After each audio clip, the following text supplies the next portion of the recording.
Hello everyone and welcome back to my channel. I'm Benjamin and I am a fashion and textile designer. You may also know me from teaching tutorials here on the internet, and that's what I have for you again today. So for context for this video, I just want to let you know what I was doing. I was going through my YouTube channel, the back end through the analytics, and I wanted to see how people were finding me, what videos were popular recently, and just kind of looking at the overall trend of what people are watching on my channel.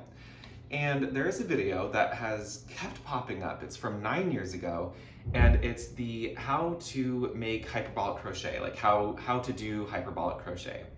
And it's one of those videos that I'm actually really proud of. Granted, again, it was early on in my YouTube career. The videography is not great. However, the content is pretty dang good. So I'm revisiting it in this video and in some subsequent videos because I barely scratched the surface for hyperbolic crochet, what it can do, what it can look like, and I really want to experiment and figure that out here.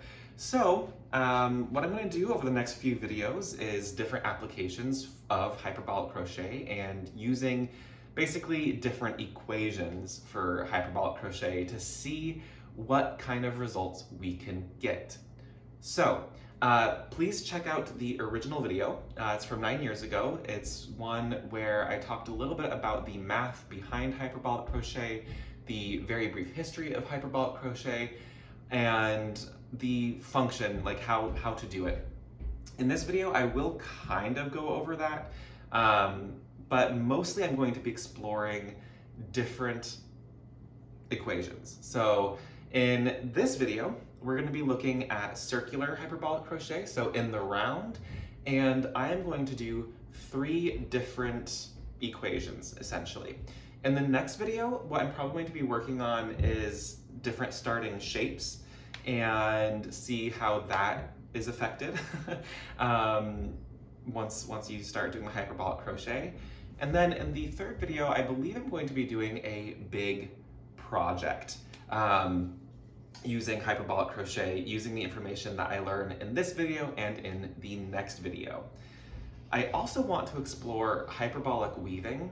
Now, you can't do it the same way that you do it with crochet, but I think if you work with modular woven pieces, so I'm going to be using my Zoom loom, which is a 4-inch square pin loom, I think I can actually do it, sort of. It's not going to be exact, but it's going to be weird, at least. So anyways, let's get started. I'm going to go ahead and change camera positions and get you on the top down so you can see what I'm working on. Alrighty, so here I have 3 different colors of yarn. 2 of them are the same type of yarn and another one is different. But I figure this will give us a good visual representation of the different patterns that I'm going to be using. This one is going to be a slightly different gauge than these 2, but they'll still be able to illustrate exactly what I'm looking for. So for this experiment, I'm going to be changing up what equation I'm using for the hyperbolic crochet. I'm going to start with a 6-stitch round for each of these, and then after that I'm going to do one where I increase in every stitch around, one where I increase in every other stitch, and then one where I increase in every 3rd stitch. So what that's going to do is it'll change the speed in which we're increasing throughout the pattern. So this one, we're basically doubling it every single time. So I'm really excited to see how this goes. This yarn right here is Blue Sky Alpaca's Baby Alpaca. I'm going to use a size G or a 4.0 millimeter hook. I'm gonna use that for this one, for these 2. And then for this one, I don't remember. I think this is Sincere Sheep. And I'm going to use a size F or a 3.75 millimeter hook. So I'm going to go ahead and move these 2 aside and I'm going to start here with this one. And I'm just gonna pull the yarn out of the ball, and we're going to do a magic loop, which I do have a tutorial on my channel for a magic loop. So, do 1,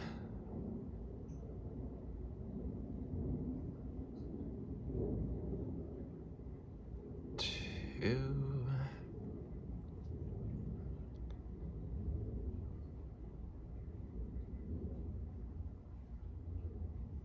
3,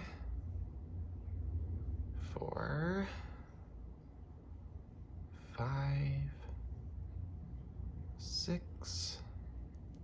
I'm gonna go ahead and pull that closed here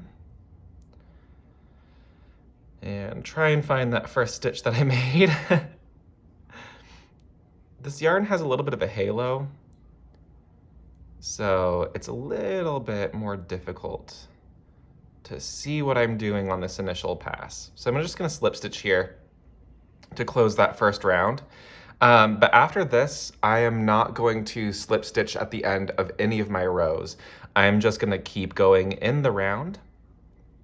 So again, this one I'm going to be increasing in every single stitch. So in this first one, 1, 2, next one, 1, 2. So this is just like how you would start any project in the round. But where it's gonna start differing is once we get past this first round and we keep increasing in every single stitch, it's going to get quite interesting.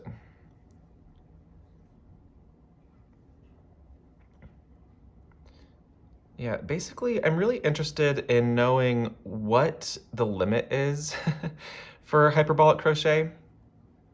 And I don't think there is one, to be honest. So I'm back at the beginning of the round, and instead of slip stitching, I am going to just continue. There we go. And we don't have to pay attention to anything here, because we know we're just going to keep increasing in every single stitch. The only thing that we need to pay attention to is that we're actually getting our hook in the right stitch.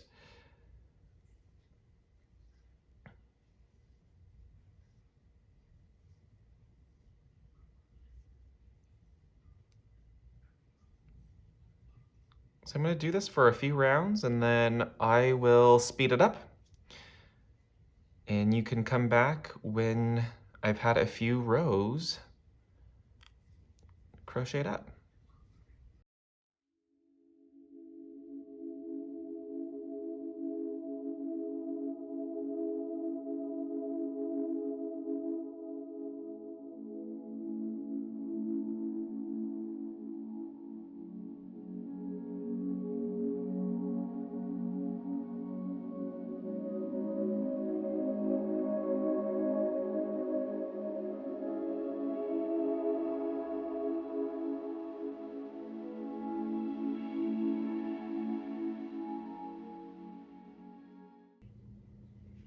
All right.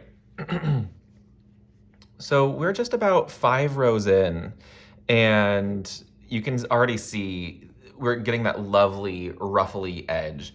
That is what is iconic about hyperbolic crochet. So what's happening is, because we are essentially doubling the stitches, it's an exponential growth of stitches here. They're trying to fit in the same space, and they can't quite do that. They can't stay on the same plane and fit in the same space. So what they end up having to do is curve outward, and they create these peaks and valleys and really elegant curves. And I remember when I first did this video, the very first video, I was mesmerized, and I still am very, very mesmerized by these shapes, and I want to see what happens on a larger scale. So each of these, I will be crocheting many, many, many rows, but just for this initial video, this experiment, I'm gonna do just a few rows. This is about 5, and I'm gonna try that with the other yarns as well, about 5 rows or so, with the other equations. And then off camera, I will probably continue these for multiple rows and come back in the next video when we do the next experiment to show the results of this. So this is increasing in every single stitch for about 5 rows. And again, you can see it's really starting to fold up on itself. It's just an absolute joy. So much fun. I know some people are making these into like fidget things like you can just play with after you have finished crocheting them, and I totally understand why. I might make these into just some, you know, 3-dimensional art or something. I don't know. We shall see. One thing that does start getting a little bit difficult, at least with this yarn in particular, this is a very fluffy yarn with a halo, is with all of these ruffles, it's sometimes hard to see where to insert your hook. So what I find very helpful is in the area that you're working, just kind of pull things apart a little bit and pull them as flat as possible. And then you can just keep going.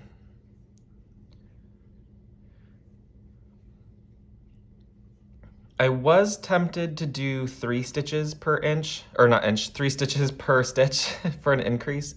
But I think at some point when you're tripling every single row, that's gonna get out of hand really quickly and become very, very dense. So really I'm just checking with 2 in every stitch, 1 in every other stitch, an increase in every other stitch, and then an increase in every 2 stitches.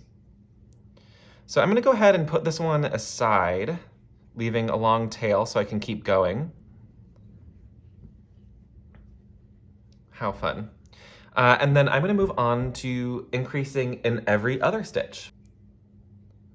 I've switched yarns here, so now I'm going to do, again, the same starting round of 6 stitches in a magic loop circle.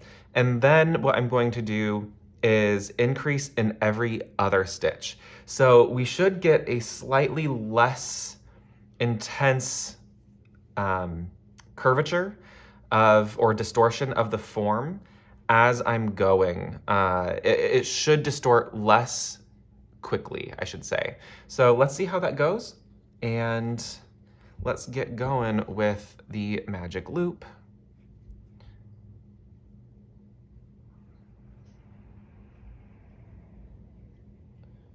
So 1,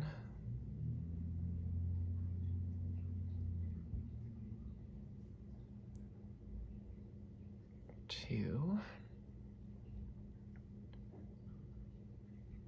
3, 4,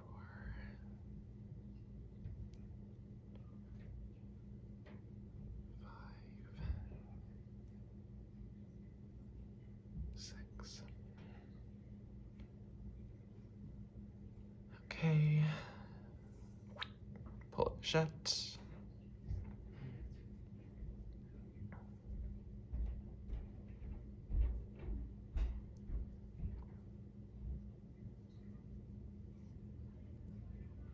So I did the same thing here where I closed that initial round with a slip stitch. I'm not going to do that again with the rest of the pattern. I'm just going to go in a spiral. What I am going to do is trim my tail just a little bit because the other one was a little bit in the way. And then we're going to increase in every other stitch. So that was 1, increase, single, increase, single,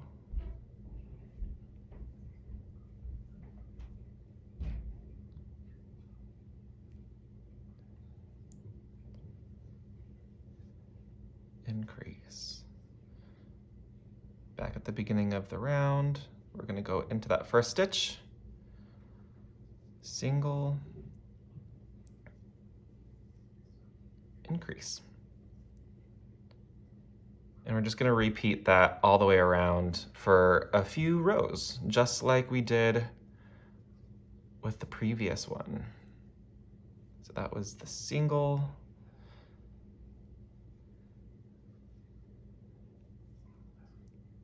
increase. So this one you have to pay attention just a little bit more.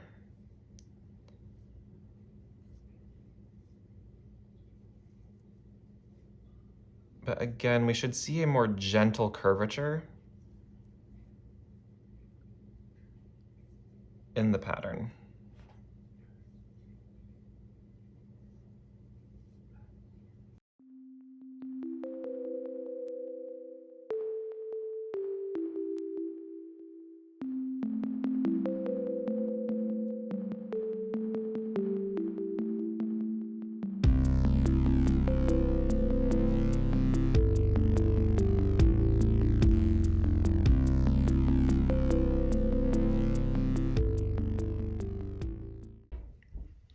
All right, so here I am about 5 rows in. 1, 2, 3, 4. Yeah, about 5 rows in. And you can see that there is some curvature and distortion happening, but it's a lot less than this. And so what we're going to see is, because this is doubling basically or not doubling, this is every row is 1.5 times more than the previous row. So the increases are happening at a more gentle rate. So we're gonna see a lot less curvature early on. For the next one, I doubt that we'll see any like significant curvature when I do every 3rd stitch in the first 5 rows. You're not gonna see a ton. However, I'm very, very excited to see what these final fabrics look like with multiple fabrics or multiple rows. So I might do that off camera and try to link that at the end of this video, actually, get that going at the end. That way we don't have to wait for next week's video. So yeah, you can kind of see just a little bit of that curvature happening. It's not very strong yet, but it will be eventually. Not as intense as this one, but still, we're gonna get some curves. Let's see, we're gonna cut the tail end of that. So I'm gonna go ahead and move on to the next yarn and the next equation, which is increasing in every 3rd stitch. All right, so again, this yarn is a little bit thinner. It's about a fingering weight yarn or maybe a sock weight yarn compared to the others, which were a light worsted. And I've already done the magic loop circle with 6 stitches. I didn't feel like you needed to see me do that again. And again, I have slip stitched to the beginning of the row or the round. And for this one, I'm going to be increasing in every 3rd stitch. So basically, we're gonna mess up the first one. Get in here, there we go. So single, single, increase. Single, single, increase. And we're back to the beginning of the round. Again, I am not gonna slip stitch this, I'm just gonna keep going. So, single, single, increase. The reason I'm not joining at the beginning of the round is because at some point these equations aren't going to allow me to evenly distribute those increases. The multiple is going to be off. So by doing it in a spiral, it doesn't really matter. So single, single,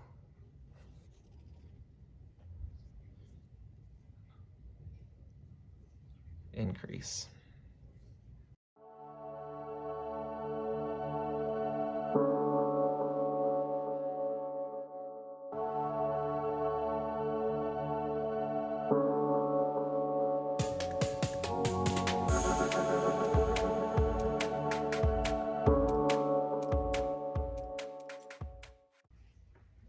Okay, so we're about 5 rows in on this one, and I've realized something that I think is actually really fascinating.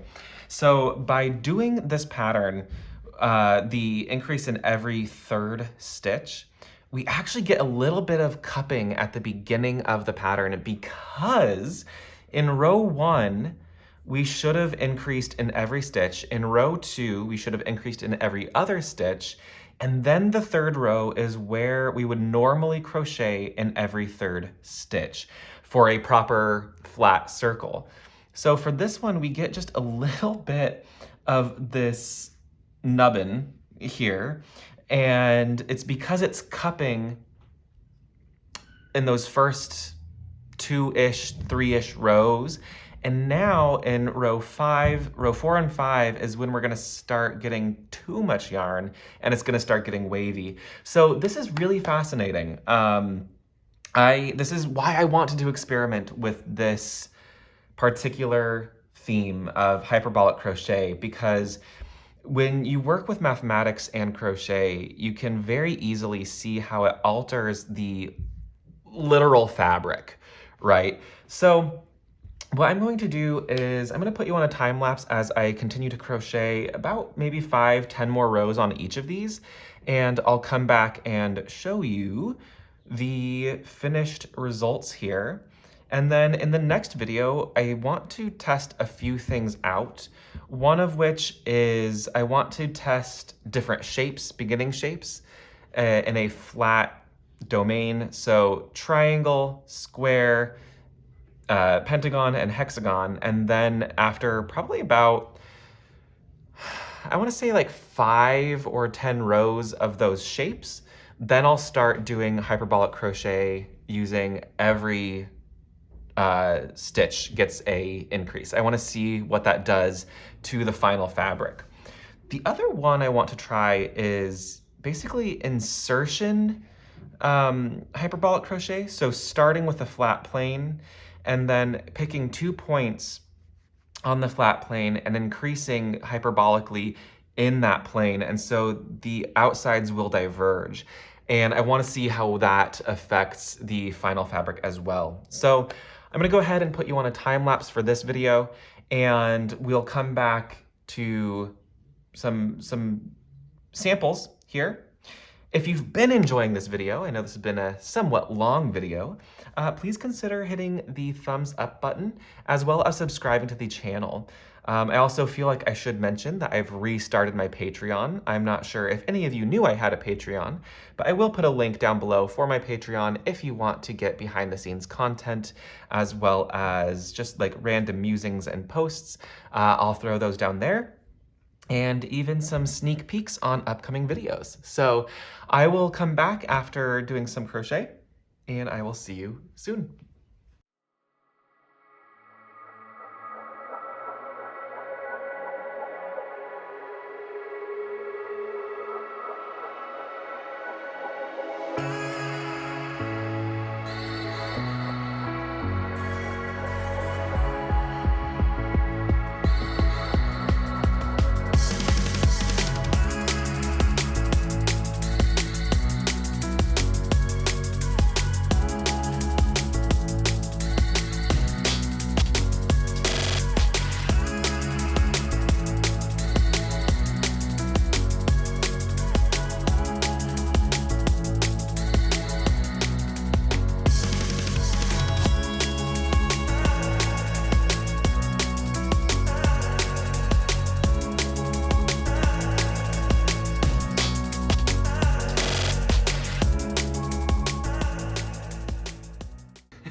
Welcome back, everyone. I am done with this initial round of stuff, with these initial rounds of experiments with hyperbolic crochet. And I'm really interested in the results, and I'm looking forward to more experimentation over the next couple of weeks. I know it's kind of funny that this is going to be the thing that gets me back into my crocheting habit, but I wanted to show you just a little bit of what I've learned over these few experiments. So remember that we're just testing out in the round the equations of how often I wanted to increase. So for the blue, I increased in every single stitch around. For the brown, I increased in every other stitch or every second stitch. And then for the green, I increased in every third stitch. And the results definitely are going hand in hand with what I expected to happen, but you can really see this is so funny. This is still only like 7 rows, maybe not even, but there's so much texture here. So many folds and curves and everything in here. This is gonna be really fun to keep going with. It's just gonna be absolutely bonkers. Then with the brown, it's a lot less dramatic. There's still some lovely curves, but they are not as foldy as the other ones were. So this is the one where I increased in every second stitch or every other stitch. And this one, as it goes out, will continue to get all sorts of folds, but it won't be quite as intense as this one. So this one I got to about 8 rows, I believe. Yeah, 8 rows. And that's when we're starting to actually finally see some folds. Now with the green one, this one I did every third stitch, and earlier you heard me talk about how there was a little bit of cupping at first because of the way a crocheted circle should go. You start with 6 stitches and then you increase in every stitch, every other stitch, and then finally on the third row, that's when you start doing every third stitch. So there's a little nub in here, a little bit of a cup, which I think is really, really interesting. And now about 9 rows in is when we're finally getting some shape and some folding action. So all these are really fascinating to me. And I look forward to playing around with these concepts even more. I definitely really like the fabric of this one more. It's just the yarn is has a little bit more body. This one, which is alpaca, is a lot more drapey to begin with. So, there's nothing wrong with either of them, but I think that this is holding its shape a little bit more, which I find really fascinating. So yeah, so that's it for this video. Come back for the next one where I'll be experimenting with different beginning shapes and seeing how that affects the final fabric. So we'll be doing that in the next video. And in the video after that, I think that's what I'll be doing for like insertion stuff. So seeing how that changes the shape. And then the one after that, I think is just gonna be a project. So yeah, again, if you liked this video, please consider subscribing and hitting the like button down below. And again, please check out my Patreon. I'll be rolling out the names of people who are patrons at the end of my videos. So if you want to be added to that list, go ahead on over to my Patreon and sign up for as low as $1 a month. You'll get access to behind the scenes stuff. And yeah, I look forward to seeing you in the next one. Bye everyone.